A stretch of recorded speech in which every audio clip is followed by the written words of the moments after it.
So for those of you new to Torchbox, we are an employee-owned digital agency, and we work with amazing not-for-profit and public sector organisations in the UK and around the world. We design and build digital products and large content managed websites, and we're the founding developers of a content management system called Wagtail, and we deliver record-breaking campaigns across the full digital marketing spectrum, including SEO, paid media, analytics, and email marketing. And our digital marketing team has worked with some amazing organisations like some of these, including the NHS, who we've worked with for years now. And we've got extensive experience working within the health and medical space with organisations like Motor Neurons Disease Association and Meningitis Now and Diabetes UK. And we also support a number of international development charities like Islamic Relief and Oxfam and the DEC. So the breadth of charities and subsectors that we work with means that we're in a unique position to get insights into the opportunities and the challenges that nonprofits in the UK face. So here today for this webinar, I'm Lisa, I'm Head of Marketing at Torchbox, and I'm joined by Iona and Ellie from our paid media team, who are your speakers, and they respectively used to work at Bernardo's and Prostate Cancer UK. And we're joined by Phil, our Director of Digital Marketing, who's going to be helping to field your questions over the next sort of 40 minutes-ish, I think this presentation will be. Ellie and Iona are going to provide you with lots of insights, drawing on our research that we've carried out and also their expert recommendations to use for your accounts as well. So today we are going to cover what is going on with Google Ad Grants, so giving some insights into the impact of GA4 and other factors and how we can turn it around. So we've got a good case study that gives you some really useful examples of how it's worked, and also our recommendations for you and the 5 things that you can do right now. So we will have a stop in the middle of the presentation to ask questions. So Phil will be answering some on the Q&A and chat. We'll ask some live in the middle, and we've got time for more at the end. If you can use the Q&A for questions, it helps with keeping track of which ones we've answered and which ones we haven't, and we'll try not to miss any. But still chit chat in the chat as well, because that's always nice. And I am recording the session so that I can share it with you after, and we'll share the deck and any of the other resources that we reference. And I think that's about it. So I am going to hand over to Iona. Thank you, Lisa. So what's going on with Google Ad Grants at the moment? Now, the Google Ad Grants program at this point is over 20 years old. And in the beginning, we could bid on pretty much any keyword. So you can see here we were bidding on charity, volunteering, the whole continent of Africa, the whole concept of corruption. And we had about as much chance of showing up as any paid account did, really. So we were using these accounts to reach as many people as possible, try really broad keywords, and pretty much anything we wanted. Then, in 2017, Google introduced a bunch of new policies that had a huge impact on visibility of Google Ad Grants accounts. You can see here there was a giant drop in impression share, and this was mostly due to the new policies that included like not being able to bid on single keywords, not being able to bid on keywords that weren't very directly relevant to the charity. And so as a result, we had to change the way we used Google Ad Grants account. We moved from casting this very broad net to focusing more on click-through rate and quality of traffic, because we couldn't depend on Google Ad Grants accounts to bring in just pure volume anymore. We had to make sure we were bringing in high quality people who were really engaged. And then in 2023, we've seen another step change, a reduction in clicks this time. We've recently reviewed 46 of our Google Ad Grants clients and have seen that the majority of them have seen a reduction in clicks and an increase in cost per click. And this tells us that this isn't just something that's happening with 1 or 2 clients or due to sort of specific changes that we've made, but we think it's a sector-wide issue that is affecting a lot of different organizations. And I'm going to pass over to Ellie now to talk a bit more about what exactly is happening. Thanks, Iona. So yeah, as Iona said, in 2023, we saw significant changes across our clients' Google Grants accounts. So we reviewed performance of 46 of our clients, looking at April to June 2023 versus July to September 2023. So this is the period where we saw this significant drop-off in performance. So looking at quarter on quarter, we saw that 78% of our clients saw a drop-off in clicks, 61% of our clients saw an increase in their cost per click, 52% of our clients saw their number of conversions decrease. And as a result of this, the decrease in clicks, increase in cost per click, we saw a general downturn in performance. So 74% of our clients experienced a decrease in spend. So cue the everything is fine, don't panic gif, right? Well, not quite. So we now know that this is simply a shift in Google's focus towards conversion-driven campaigns rather than click-driven campaigns. So while the initial drop-off came as a bit of a shock, we're now understanding how to get accounts back on track through shifting our focus to align with Google's drive towards conversion-focused strategies. And is this happening to everyone? No, I think it's important for us to say that this isn't happening to everyone, and it might not reflect what you're seeing in your account. So 20% of our clients didn't see any drop off, and generally there were reasons for this. So some of our clients were already prioritizing pages with conversions in place, such as information downloads. Other clients dominate impression share for search terms with high clicks, for example, causes around mental health and environmental issues. So in these cases, the high impression and click volume allowed traffic-based campaigns to continue performing well. And other clients were just well set up for switch over to GA4. So I'll pass back to Iona to talk through the impact of GA4. So Google Analytics 4.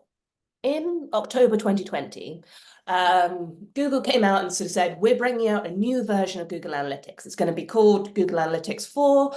And they basically didn't really tell us anything else. So organizations that we worked with didn't really know what to do with this information until, a little bit later, March 2022, Google announces that Universal Analytics, the previous version of Google Analytics, is being turned off and suggests switching over to GA4 as soon as possible, basically. And this did sort of kickstart a few organizations into making that change, but it's hard to get budget signed off at that time of year, particularly. And it's, I'm sure a lot of people will be familiar with the time it takes to sort of plan in a new project and find the resource. And so for quite a lot of organizations, it wasn't until July 2023, when Universal Analytics stopped collecting data, that GA4 suddenly was absolutely crucial. And that is when GA4 was implemented for a lot of organizations. But at the same time, we saw a big drop-off in Google Ad Grants performance. So it's important to know the sort of differences between Universal Analytics and GA4. The biggest change is how data is measured, collected, stored. If you've been playing around with Google Analytics yourselves over the last few months, you've probably seen the word event coming up a lot. Previously, there were a lot of ways that we measured important activity happening on websites, whether that was transactions, e-commerce, clicks out to social shares, or just page views. Now, every single one of those actions that someone can take is an event. And this actually made it quite easy to switch over to GA4 in a lot of ways, because with the click of a button, all these events were automatically set up for you. But what wasn't set up was the conversions. So we, as digital marketers, I'm sure lots of you are aware, tell Google that this is a conversion we care about, and we can export those conversions to platforms like Google Ads to measure the performance of our ads. And those were not set up automatically when people switched over to GA4. The other big difference is how credit for those conversions is assigned.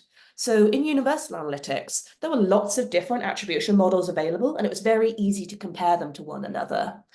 In Google, in GA4, that has now all changed to data-driven attribution being the default. This is AI-driven attribution, where Google's algorithm looks at all the touch points on a conversion journey and assigns partial credit to each of those touch points, but it doesn't assign the credit equally. It will use user behavior to sort of decide which platforms are having a bigger impact than other platforms, and it will assign more credit to them. And Google is so confident in this sort of idea of handing that decision making about how conversions work and how they should be attributed over to AI, that at the same time as making this the default attribution model for GA4, they also rolled out this change to Google Ads. Previously, Google Ads had been using a model called last Google Ads click attribution, which you might be able to guess meant that any time someone had clicked on a Google ad and went on to convert at any point, Google Ads got full credit for that conversion. So why has this affected Google Ad Grants accounts? Well, when that switch over to GA4 in July 2023 happened, lots of organizations set up GA4 but did not have time to set up conversions. So this meant that when Universal Analytics stopped collecting data, suddenly all these Google Ad Grants accounts that had conversions before, those conversions didn't work anymore. And it looks like your account just suddenly doesn't drive conversions. And so Google takes that as a measure of performance and stops showing your ads as much.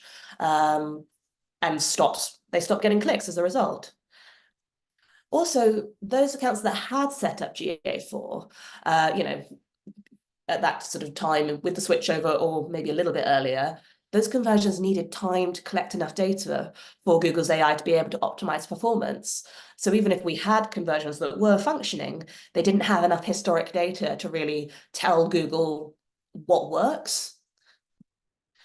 And this data-driven attribution model I mentioned meant that previously every conversion that would have been attributed to Google Ads is now shared between a bunch of different platforms. So it looks like the overall volume of conversions has changed, has dropped. And so again, that looks like a drop in performance. So what does this actually look like in practice? I want to talk to you about Freedom from Torture. They're an amazing organization. They support people who have survived torture to heal, feel safe and strong again. And their work includes a lot of different areas: therapy, rehabilitation, legal support, campaigning. So you might imagine they have a lot of things they can talk about in their Google Ad Grants account. And they started working with us in August 2023, so just after that switch over to GA4, not just on Google Ad Grants accounts, but also on paid media and SEO support. So their Google Ad Grants account had been in decline throughout 2023. This was part of the reason they reached out to us. So we rebuilt their Google Ad Grants account in August, went live in September, and it tanked. It did so badly. You can see here, the year is going throughout decline, and then in September, we're looking at 1 to 4 clicks a week. So obviously, as you might imagine, we're sort of like, oh my God, what have we done? And we did identify what the problem was. No historic GA4 conversions had been imported. So when Universal Analytics turned off, all their conversions turned off. The last conversion recorded in the account was 120 days before we had rebuilt. So it really wasn't looking like this account performed well at all. We did, when we sort of first started working with them, immediately build some GA4 conversions and import them into the account.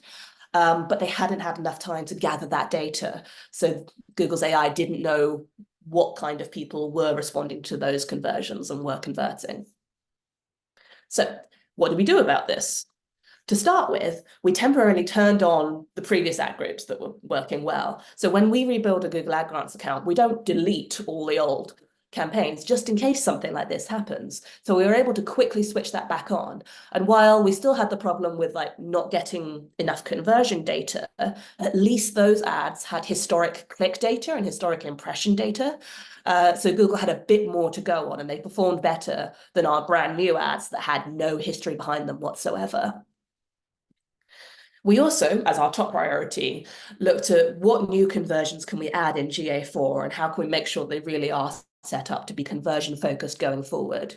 So these ones on the sort of top left here, scroll depth, session time, pages per session, these are good metrics of traffic quality. And these were the sort of first ones that we set up because we also knew that we could get quite a few of these conversions in a short period of time without them being sort of just meaningless junk conversions, if that makes sense. Then we focused on conversions that were really important to the organization. So emails, signups, petitions. As a campaigning organization, Freedom from Torture has quite a lot of those. Donations, of course, purchases in their shop. And then we had some others that were a bit more just sort of useful, both for the Google Ad Grants account and for themselves, but not top priority? I don't know. We get asked a lot about this around this point on conversions. I know a lot of the charities on this webinar might not have like the most optimal website. With regard to the meaningfulness of these conversions, are some conversions more meaningful than others to Google? Because they obviously will be to the organizations. But I wondered whether what we should do about what we would call micro conversions. So in the old days, where before this kind of bid strategies existed that depended on conversion data, we would do things like bring in conversions like time on site was greater than 2 minutes, purely from trying to understand the quality of keywords. But now that's important. Are some conversions, or some of these, or generally some conversions, more meaningful than others? Yes, absolutely. Some conversions are more meaningful than others. And like you say, you can get like these very small conversions, sort of conversions based around like page views or just quite a short period of time on the website, that will start to have like quite a high conversion rate. And Google Ad Grants as a program does have rules around like you can't have conversions that have too high a conversion rate, because they want the conversions to be meaningful. So unless you've got a very good reason why these conversions are have such a high conversion rate, you do need to be looking at these sort of conversions that still tell you something about performance. And so that doesn't necessarily mean that you have to just care about like donations or those sort of very obvious conversions, but we would recommend making sure that these more top funnel conversions are something that isn't just going to happen for everyone. It does need to be something that is a measure of good performance. So like something like, I'm thinking of a kind of obvious one that might be misinterpreted, would be like a scroll depth metric, but that was only, say, 20%, which is going to get hit, and you'll see huge volumes of conversion, and Google won't like that. Absolutely, yeah. We would, I think in the case of Freedom from Torture, we use 75% scroll depth. It will sort of depend on like your individual website and sort of how long your pages are, but that was what we found worked well for this client specifically, to sort of be a meaningful conversion. Great. There's one question's come in that's related to this on the chat. So, and I had one more. I'll ask the one more of mine because it's kind of related. On the other end of the spectrum, is there a minimum number of conversions in an account that needs to be recorded? Yeah, so Google sort of shares guidelines for what they need in order for their AI to get learnings, and they say 15 conversions in 30 days. In reality, though, we found that actually leads to quite slow optimization coming through. So what we found is sort of a sweet spot tends to be around like 30 to even 100 conversions in that 30-day period, but it really is going to vary depending on like what kind of conversions your organization has available, the level of engagement of your users. But that's sort of what we found gives Google enough data to get going, but definitely 15 at a minimum. Great. A more technical one, does it matter in terms of setting up versions, does it matter whether we bring them in from GA4 or is it preferable to set them up in Google Ads? Oh, I don't know if Google Ads has a strong preference for it. They do definitely recommend importing from GA4, and I wouldn't be surprised if they see that as like a quality thing. And it is easier to manage it by having like the same conversion in GA4 that you are using in Google Ads, rather than having sort of replicating something in Google Ads rather than using GA4. So I think like I would recommend using GA4, but I don't know if it would like penalize you for setting up a Google Ads conversion. Yeah, I would definitely recommend the using the source of truth as GA4 and then bring that conversion over into Google Ads, as opposed to setting the two different conversions up. There's an interesting question around whether you can set a conversion up in GA4 and apply it to look at performance against any channel in GA4. The answer is yes to that, but if you've got one set up in GA4 to measure, you know, donations and one set up in Google Ads, then they'll be telling you two different stories. Absolutely, yeah. All right, great. Thanks, Iona. Thank you. Okay, so another part of this solution, we broadened our keyword targeting, not worrying too much about overlap between campaigns. So like, as we mentioned with turning back on the old top performing ad groups, those were bidding on keywords like freedom from torture. Our new ads were bidding on keywords like freedom from torture. And usually we would not recommend that. We even sort of add exclusions between ad groups that might have crossover. Like if you had one about refugees and one about asylum seekers, Google might sort of interpret that as the same thing. We use negative keywords to make sure that we're showing the ads we want to show. But in this case, where we were really struggling for impressions and clicks, we didn't worry too much about like a bit of overlap, and we just wanted to go as broad as possible to give our ads as much chance as possible of showing up. And then once those sort of new conversions had been set up, we imported them into the Google Ad Grants account and we waited. Specifically, we waited for that 30-day time period and we turned it around. You might have guessed from the title of the webinar, we did manage to recover performance. You can see here from September to January, clicks have gone up, impressions have gone up, and we're really pleased that we've managed to bring this account back to where we wanted it to be. Clicks are up 7% compared to the previous period. And it's worth saying they are not back up to where they were in 2022. And it's possible that they will not get back up to that level because this account now focuses more on the clicks that are going to drive conversions. But we have seen better engagement with our ads. Click-through rate is up 48% year on year. And that tells us that both, it's our excellent copywriting, obviously, it's better than the ads they had in the account before, but also Google's AI is identifying the people who are most likely to click through, most likely to convert. And as a result, conversions are up a huge amount year on year.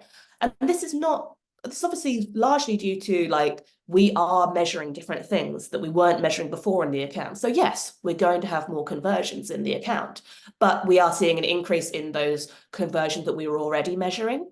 And also, every one of these conversions is meaningful and useful for the client. So we think it's a really, really positive marker of performance that these conversions are up year on year. So we're not stopping there. These solutions that we implemented in this short time period were quite short term. We're now looking at building long-term sustainable growth for the account. And we're doing that by incorporating our SEO work that we've been doing. So we've been doing organic keyword analysis, looking at what our competitors are showing up for, looking at where we're not able to show up organically. Can we plug that gap with Google Ad Grants? And how do we bring that data into the Google Ad Grants account? Freedom from Torture are also looking at making changes to their website. So we've conducted an EEAT review, experience, expertise, authority, and trustworthiness, and also a value of content audit. And the idea is that every piece of content on their website is going to have a useful conversion that someone can take from it. So if they've got a really high-performing page about what is a refugee, it gets lots and lots of traffic. From there, they need somewhere for people to go, whether that's an email subscription or an information download. They want to be having a conversion-focused website as well as a conversion-focused Google Ad Grants account. And here's a nice testimonial from Lee, the head of digital at Freedom from Torture, who says, "We've enjoyed working with Torchbox on our grant setup and strategy. The expertise has been extremely useful. Performance is on the up. And what's more, we're not stopping, building through 2024 to make sure we get the best out of the channel." And now I'm going to head back to Ellie to tell us a bit more about what's worked for other organisations we work with. Great, thanks, Iona. I'll take you through some other examples that we've seen work for other clients. So something that we've been testing is using smart bidding strategies. Sorry, the slide has just kind of pixelated. I'm not sure if it's moved on. Has it moved on from proven tactics? Yeah, it has moved on, but you can't see the bullet points. Okay, great. Might just be my screen playing up. Something that we've been testing is using smart bidding strategies with broad match keywords. So just to break that down, smart bidding strategies use Google's AI technology to optimize for conversions or conversion value in every auction. So these strategies use vast amounts of data that we just don't have access to. and then move us away from the manual bidding strategies that we used to use.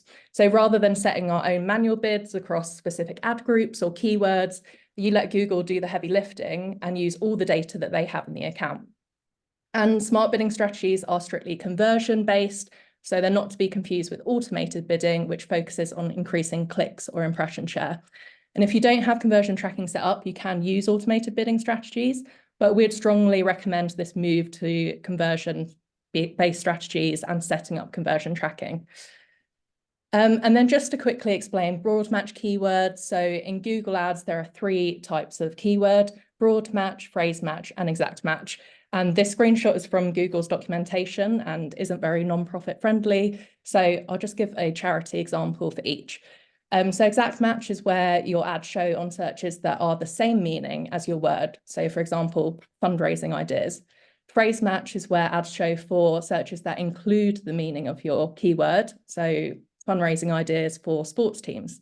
And then broad match is where your ads show for searches that relate to your keyword. So it could be coffee morning ideas for charity. So broad match can really, reach quite far outside of the initial keyword that you set. And historically in Google Grants accounts, we've tended to run with phrase and exact, where we felt pretty confident on what people would be searching for. Broad match always felt a little risky because you'd be more likely to get irrelevant traffic, or there could be crossover. But we're starting to see that using Google's AI and smart bidding capabilities in tandem is making some of our campaigns more efficient. And at this point, we might just have to accept that the robots are taking over. So I just want to show you what this looks like in practice, or what we've seen for one of our clients. This client had seen a significant drop-off in performance after the GA4 switchover. So we've been making a few changes to try and improve things. And one of the tactics that we were using was using smart bidding strategies with broad match keywords. And here you can see the results. So I pulled out 3 campaigns from the account where you can see the increase in clicks month on month. So this isn't even talking about conversions. I'm highlighting clicks because changing to conversion-driven strategies has a positive impact on other metrics. And we saw a huge jump in clicks across the whole account. So a 31.66% month-on-month increase between December and January. It is, of course, worth saying that December can be a bit of an outlier. However, looking at year on year and across other accounts where we haven't adopted the same tactics, we're confident that this significant uplift has been impacted by the shift in strategy. Another thing that we've been seen working well for clients is setting up these new conversions. So you might be thinking that the kind of pages you're directing users to from your grants accounts don't really have conversions set up.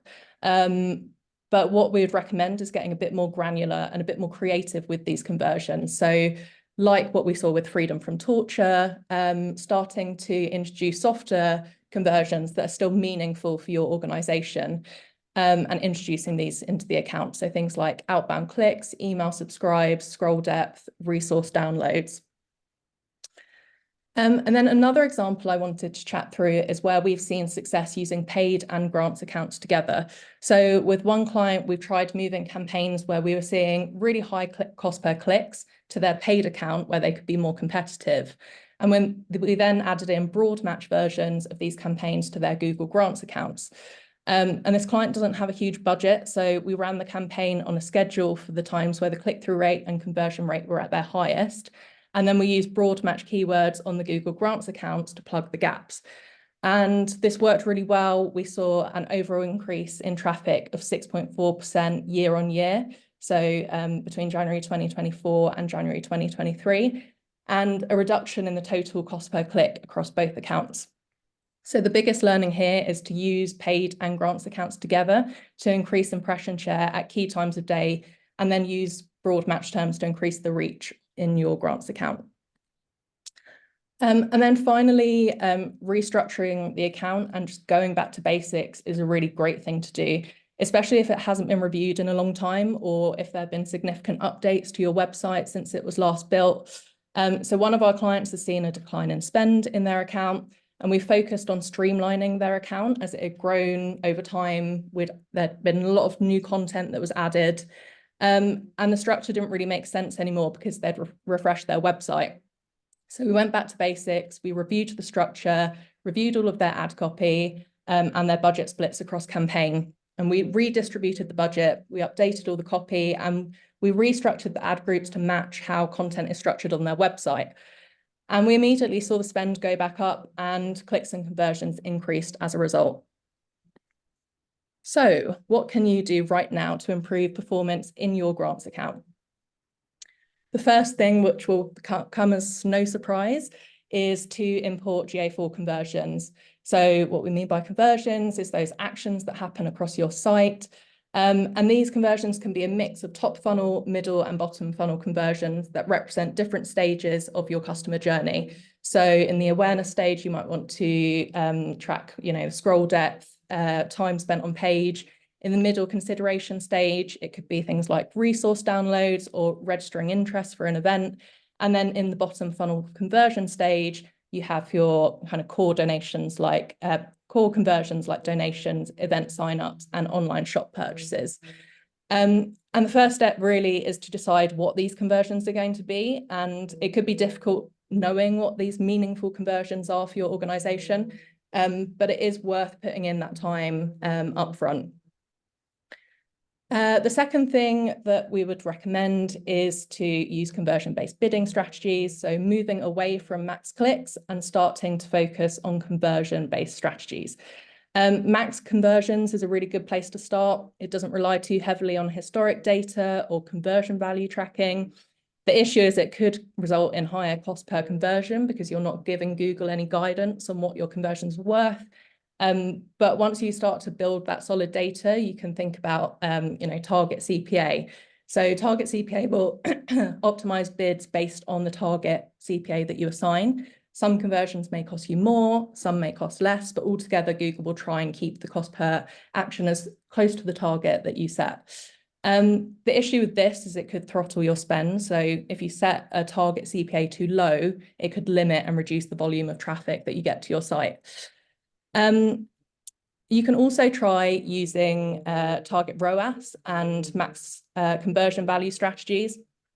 Target ROAS will allow you to optimize bids to achieve your target return on ad spend, and max conversion value allows you to prioritize high value conversions. So essentially telling Google to bid more for a higher value conversion.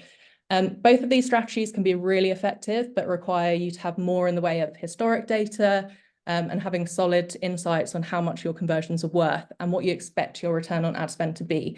So you need to be really confident in your data to get the most out of these ones. The third thing that you can do is start testing broad match keywords. So as I mentioned, historically, we felt more confident using phrase and exact. But with the ever-growing push towards machine learning, this is a great time to start testing broad match more. And remember that Google Grants is a great platform for testing. There's not a huge amount of risk involved. So this is a really good opportunity to test and see what works for your organization. And there are some really great benefits to using broad match too. So your ads will show for a wider range of search terms and increase visibility and reach. You may also discover completely new terms that you hadn't considered before. So this can be a massive thing and something that you can then transfer over to your paid account as well. And as we know, it can be really difficult to find a lot of time and resource to put into Google Grants. Broad match can be a huge time saver because it's really easy to set up and you don't need to add in loads and loads of different keywords like you do with exact and phrase match, and you don't have to do that keyword research. There are potentially a few pitfalls with broad match. It can drive irrelevant traffic and can result in lower click-through rates, but on balance, it's definitely worth testing and something that we've seen work well for our clients. The fourth thing you can do is consider a restructure. So was your account set up a long time ago? Is it complex and difficult to manage? Have you had a website restructure or implemented significant changes since it was first set up? If the answer to any of these questions is yes, then it is probably time to consider a restructure. And sometimes if performance really isn't improving and you've tried lots of different tactics, it could be time to just get back to basics, check that you're aligning with your website, check that your copy really reflects what your users are searching for, and that you have a kind of cohesive journey between the user search term, the ad, and the landing page. And this also makes it a lot easier to manage if you streamline the account. So it could be worth it for your sanity alone. And the fifth thing you can do is sign up for our Google Grants account review. So we're offering 20% off our review exclusively to webinar attendees.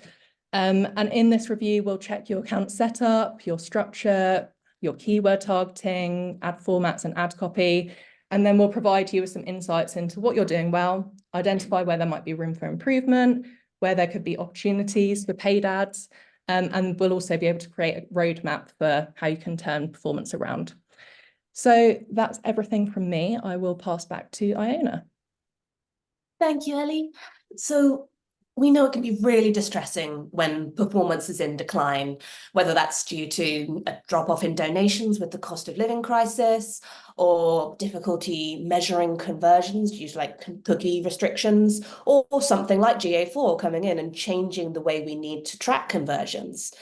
But we do believe that this move to focusing on like a conversion-driven Google Ad Grants account is going to ultimately be a good thing. We're under more pressure than ever to show the impact that our marketing has. And by focusing on what works and what drives value, we think this is the best way forward to achieve real meaningful growth. So thank you everyone so much for coming along today. And we've got some time now if you'd like to stick around and ask us any questions you have at all. I'm going to stop sharing and we can see our faces. Thanks, Iona. We have got questions indeed. Aside from the one we've been answering as we've gone, there's been some really thoughtful and interesting questions. I've pulled out the ones where there's been themes or they might require a bit more exploration.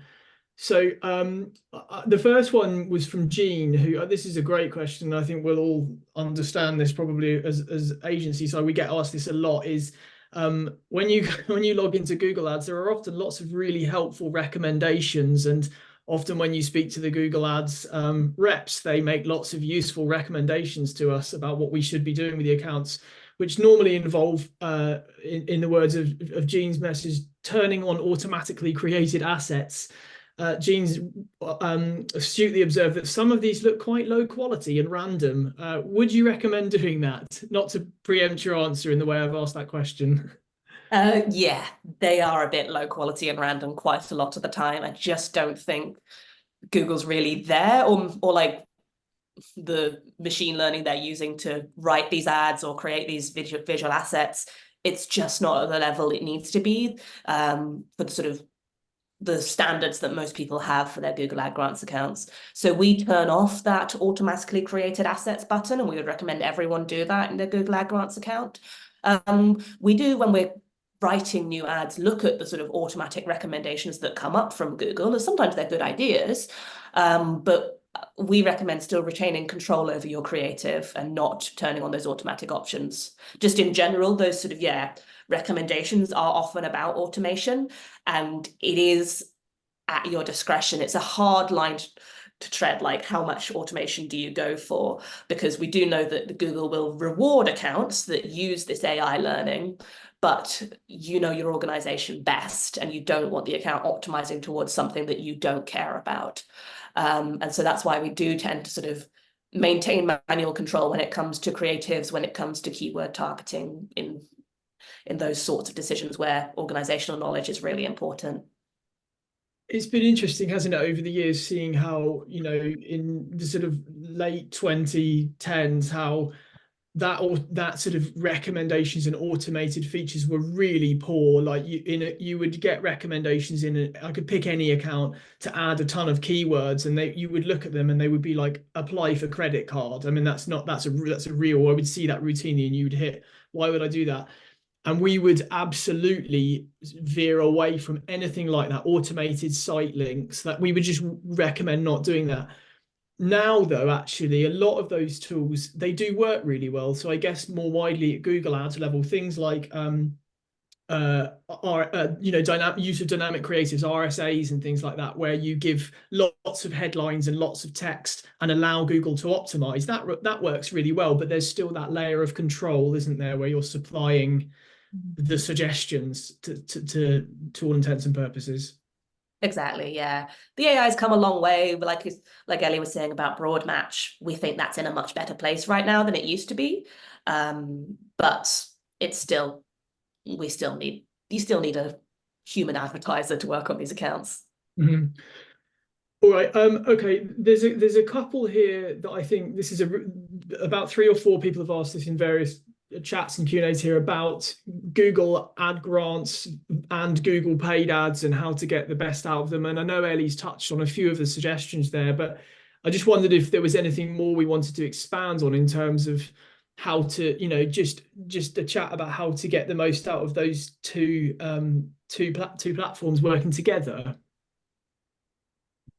Good Very question. sorry for the very vague question, but where have we? I'm thinking, are there examples where we've seen it work really well, or yeah, anything? I've linked Yeah. in the chat to the Islamic Relief UK case study, which is a good example where we've moved budgets quite clearly, and I think that for me, it's starting with the fact that Ellie was suggesting some really interesting stuff about pivoting to broad match keywords, which for a long time we thought was the exact opposite of what we wanted to do. But now there's that automation underneath it. I guess there might still be some resistance, for instance, to using broad match, but actually Google Grants is like an unparalleled testing platform, really, isn't it? And that's how I think that's what for me, it really allows to do, is to test before spending that budget. Yeah, and the same with things like testing which bidding strategy is best for you. We always started out testing those in Google Ad Grants accounts before we put real money behind it. And yeah, a sort of testing ground for like, is this keyword worth including in a paid appeal later on or something like that? Does this type of keyword convert? Really helpful as well with like identifying negative keywords that you should be adding to your paid campaigns. We see this a lot with challenge event ads. Some random terms will come up like an event with a similar name, or people just looking for like walks or runs in a particular area rather than a specific race. And those things can sort of come up in a Google Ad Grants account and not cost you any money. Whereas if you make that mistake in a paid account, you can end up spending a lot without meaning to. I'd also say that for most of our clients, the sort of way that we use grants accounts and paid accounts together tends to be those more expensive keywords and those more important keywords, like their brand terms, their sort of the terms that drive donations. We very often will put paid spend behind those rather than Google Ad Grants spend, because we want that impression share that paid accounts can get that Google Ad Grants can't, particularly if you've got a charity name that's similar to other charity names. If your charity name has cancer in it, or has hospital in it, or has just some kind of word that other charities include, you often can't compete in a grants account alone against paid activity from other organizations. That links nicely onto the next question, which is around the sort of core differences between Google Ad Grants and paid accounts. Now, there's a lot, right? And we could probably run a whole webinar on that alone. So I would just wondered if we could discuss the sort of fundamentals, the top 3 differences. I remember one specific one that was asked is around whether Google Ad Grants ads appear below paid ads. And I remember, years ago, there was a policy that said, yes, Google paid ads would be prioritized. But actually, in reality, I never saw that happening. Now, however, it's much clearer that is a very clear policy of Google's, that will typically happen. So I guess the question is, what are the sort of top 3 for people who are perhaps newer to the program? What are the top 3 differences between what you can do within a Google Ad Grants account versus what you can do within a paid account? Sure. Ellie, do you want to go, or I can go? Yeah. So I think one of the kind of main differences is Google Grants will there are kind of some restrictions around how you can use it. So you have to hit certain thresholds, you have to update the account regularly, basically show that you're not neglecting the account. You have to hit a certain click-through rate. So there are these kind of restrictions that you have to be aware of, but they're pretty easy to kind of maintain. I think yeah, basically like kind of showing Google that there is someone looking at your account is enough to keep that going, whereas your paid account, you don't obviously have to hit those kind of thresholds.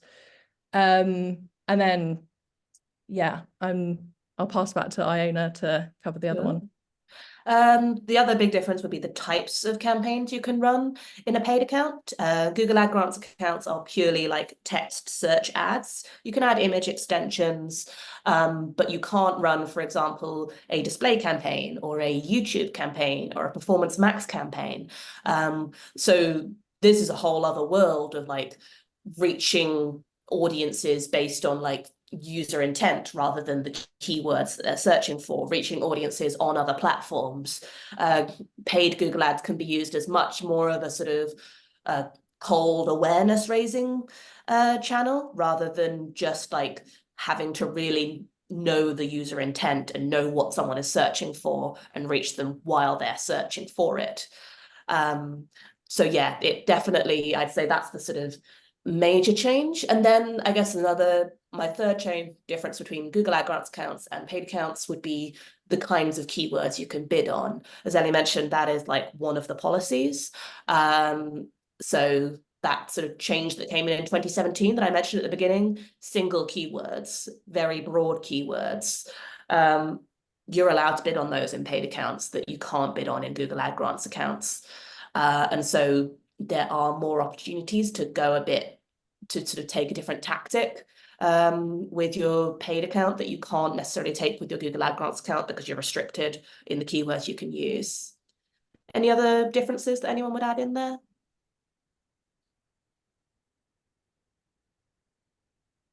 Cool, okay then.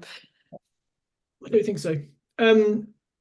One more question is around, we've talked about the kind of risks of conversion data not being strong enough or clean enough, and some of the policy differences. What's the sort of worst case scenario here? Is there a risk that if we don't comply with these things, if our conversion data, we screw it up and we do import scroll depth is 1% and we get 1 billion conversions overnight, or we use page views as a conversion by accident? Are charities at risk of losing their Google Ad Grants account if the performance is really bad, or if they fall below a spend? I know spend is such a big topic in this area, is our account isn't spending enough. What's the risk here?